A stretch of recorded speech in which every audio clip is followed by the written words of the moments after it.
कल एक हादसे में वो हमको छोड़ के निकल गए। अभी बहुत बड़ी हानि पवार परिवार की हुई है और साथ ही पूरे महाराष्ट्र की हुई है। एक मराठा नेता, ये उनकी पहचान थी।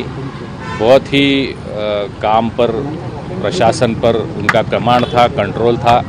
सुबह 6 बजे उनका काम शुरू होता था, प्रारंभ होता था। पूरे महाराष्ट्र के कोने कोने में कोई भी कार्यकर्ता हो, उसे नाम से जानने वाले, उसके नाम से पुकारने वाले दादा थे। और उनका स्पष्ट, उनकी जो शैली थी भाषण की, बोलने की, वो सबको पसंद थी। जिसका काम होने वाला उसको होगा बोलने वाले थे, जिसका नहीं होना तो उसे मना कर देते थे। और महाराष्ट्र का जो आज का स्वरूप हम देख रहे हैं, जो विकास महाराष्ट्र में हो रहा है, उसमें बहुत बड़ा योगदान उनका रहा है। पवार परिवार के साथ साथ पूरे महाराष्ट्र की बहुत बड़ी हानि हुई है। मैं उनको तहे दिल से श्रद्धांजलि अर्पित करता हूँ। राष्ट्रवादी एक साथ वापस आना चाहिए, उनका अलायंस होना चाहिए, मर्ज होना चाहिए, उसको आप कैसे देखते हैं? मेरा भी ये मानना है कि दोनों राष्ट्रवादी तुरंत एक होनी चाहिए, क्योंकि बहुत बड़ी ताकत महाराष्ट्र में है। 40 MLA दादा के हैं, 10 MLA साहब के हैं और 8-10 MPs उनके हैं। बड़ी ताकत महाराष्ट्र में। तो ये उनके बीच में कोई और नई बातें शुरू नहीं होनी चाहिए। तुरंत एक होके, ये सत्ता तो उनके पास है ही, और इससे कुछ अच्छा अगर नया कोई सिलसिला इससे शुरू होता है तो बहुत खुशी होगी। और सब डिमांड कर रहे हैं कि सुनेत्रा ताई को उप मुख्यमंत्री पद बनाया जाए। वो भी अच्छा काम कर रही है, पॉलिटिकली अभी एक्टिव हो चुकी है। मेरे साथ राज्यसभा में वो काम कर रही है, मैं देख रहा हूँ, उनका स्वभाव भी अच्छा है। अगर तीनों पक्ष साथ मिलते हैं और सभी पार्टी की अगर सहायता है तो मैं मानता हूँ कि उन्हें ये पद स्वीकारने में कोई हर्ज नहीं होना चाहिए। लेकिन अगर दोनों साथ में आते हैं तो सरकार में भी हिस्सा करना चाहिए कि दोनों ही पक्षों को? ज़रूर बढ़ेगा। देखिए, अभी कुछ लोग जो बड़ी पवार साहब की पार्टी है वो अभी विपक्ष में है। अगर दोनों साथ आते हैं तो साथ आएंगे तो ताकत और बढ़ेगी, और राज्य में और केंद्र में उनकी सत्ता में भी भागीदारी बढ़नी चाहिए। सन्मान्य उपमुख्यमंत्री दादांचं अपघाती अकाली असं निधन झालं, ते आपल्यातून निघून गेले। पवार कुटुंबियांचं नुकसान झालं, परंतु महाराष्ट्राचं फार मोठं नुकसान झालं।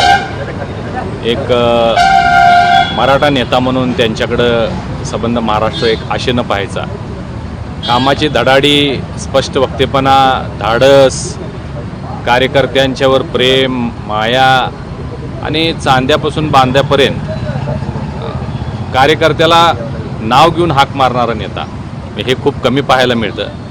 आणि सगळ्यांची जाण चौकशी आणि स्पष्ट वक्तेपणामुळं प्रशासनावर खूप मोठी जरब त्यांची होती।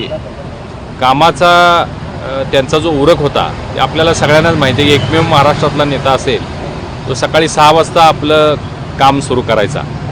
आणि म्हणजे माझंही वैयक्तिक नुकसान खूप झालं, कारण 14 ते 19 मी राष्ट्रवादीचा लोकसभेचा खासदार होतो। दादांनी, पवार साहेबांनी मला उमेदवारी दिली होती, मला निवडून आणलेलं होतं। आणि त्या 5 वर्षाच्या कालावधीमध्ये मी पवार परिवाराच्या फार अगदी जवळ होतो, आजही आहे। प्रत्येक त्यांच्या सणाला मी सोबत असायचं, दिल्लीमध्ये सातत्यानं भेट व्हायची।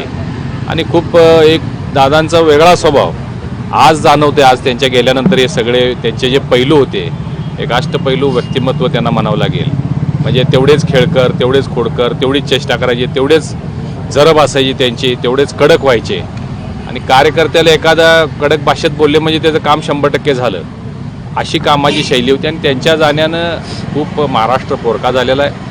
महाराष्ट्रामध्ये पोकळी निर्माण झालेलीच आहे, परंतु असा नेता पुन्हा होणार नाही अशी संबंध महाराष्ट्राची आता परिस्थिती झालेली आहे। मी खूप त्यांना श्रद्धांजली अर्पित करतो। कोल्हापूरमध्ये एकदा तुम्हाला मुन्ना म्हणू नये आता असं एकदा भाषणात, जाहीर भाषणात म्हटलं होतं त्यांनी। 2014च्या निवडणुकीपूर्वी मी राष्ट्रवादीमध्ये प्रवेश केलेला होता आणि मेळावा होता राष्ट्रवादी पक्षाचा। उमेदवारी निश्चित नव्हती, मुलाखती झालेल्या नव्हत्या। आणि भाषणामध्ये कार्यकर्ते, कोल्हापूरचे सगळे जे पदाधिकारी, आमदार सगळे म्हणत होते मला मुन्ना माडिक म्हणून ओळखतात।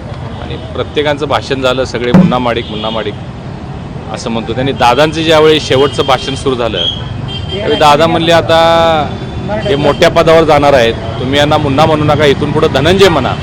म्हणजे एक संकेतच त्यांनी त्यावेळी दिला की भविष्यात तुम्हाला आता लोकसभेची उमेदवारी देणार आहे, तुम्ही खासदार होणार आहात। हा संकेत सुद्धा नेत्याचं मोठेपण कसं असते बघा. संकेत कशा पद्धतीनं दिलं की एक मेसेज संपूर्ण उमेदवारी जाहीर केली नाही, परंतु सभागृहात असणाऱ्या 5-10 हजार लोकांना तो मेसेज त्यांनी कोल्हापूरच्या दिला की भविष्यातले आमचे हे उमेदवार असतील. असे अनेक किस्से आहेत दादांच्या सोबत. कोल्हापूरला आले की माझ्या घरी यायचे, त्यांना कोल्हापूरचं जेवण, कोल्हापुरी जेवण खूप आवडायचं. विशेषतः नॉन व्हेजिटेरियन, तांबडा पांढरा मासा खूप आवडीनं खायचे. आमच्या घरचं जेवण त्यांना आवडायचं. आवर्जून डबा सांगायचे कधी आले तर. दिल्लीला आले तर 1-2 वेळा माझ्या दिल्लीच्या घरीसुद्धा कोल्हापुरी जेवणाचा आस्वाद घेण्यासाठी आले आणि खूप आठवणी आहेत. आता हे न पटण्यासारखं आहे. जे घडलं आहे ते अनपेक्षित आहे. परमेश्वर त्यांच्या कुटुंबियांना यातून स्थिर सावर होण्याची ताकद देव, बळ देव आणि महाराष्ट्राला सुद्धा सावरण्याची परमेश्वर ताकद देव, एवढी माझी अपेक्षा तुम्ही आहे. दोन्ही राष्ट्रवादी सोबत एकत्र असताना काम केलं, आता दोन्ही राष्ट्रवादी एकत्र यायला वाटतं की मला असं वाटतं की दोन्ही राष्ट्रवादीने त्वरित एकत्र झालं पाहिजे. कारण जी घटना घडलेली आहे ही कुणालाच सहन होणारी नाही आहे आणि यातून वेगळं काही होण्याच्या आधी या दोन्ही राष्ट्रवादीने एकत्र यावं आणि खूप चांगली ताकद राज्यामध्ये आहे. 40 खासदार दादांचे होते,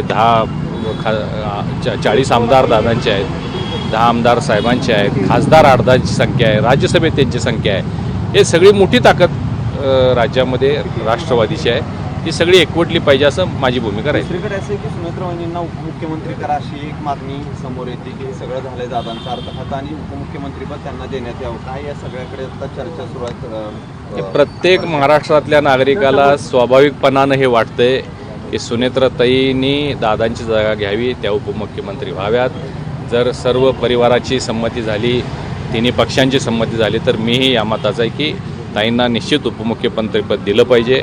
त्या चांगल्या पद्धतीने निभावतील. कारण माझा त्यांचा सहवास आता राज्यसभेमध्ये, पूर्वी त्या राजकीय क्षेत्रामध्ये एवढ्या ॲक्टिव्ह नव्हत्या, परंतु आता राज्यसभेमध्ये त्या माझ्यासोबत आहेत गेले काही वर्ष आणि मी त्यांची काम करण्याची पद्धत, त्यांचा स्वभाव हे सगळं पाहिलेलं आहे. निश्चित ते हे जबाबदारी पेलू शकतील असं मला वाटतं. ठीक आहे.